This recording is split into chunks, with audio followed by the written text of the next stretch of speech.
విజయవాడ మేమంతా సిద్ధం బస్సు యాత్రలో సీఎం జగన్పై దాడి. సీఎం జగన్పై రాయితో దాడి.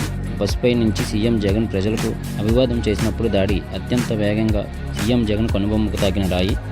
సీఎం జగన్పై క్యాట్బాల్తో దాడి చేసినట్లు అనుమానం. రాయిలు తగలడంతో సీఎం జగన్ ఎడమ కను బొమ్మపై గాయం జరిగింది. సీఎం జగన్ పక్కన ఉన్న ఎమ్మెల్యే వెల్లంపల్లి ఎడమ కంటికి సైతం గాయం తగిలింది. వెంటనే సీఎం జగన్కు బస్సులో ప్రథమ చికిత్స అందించిన వైద్యులు. ప్రథమ చికిత్స తర్వాత మళ్లీ బస్సు యాత్ర కొనసాగిస్తున్న సీఎం జగన్.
Yeah.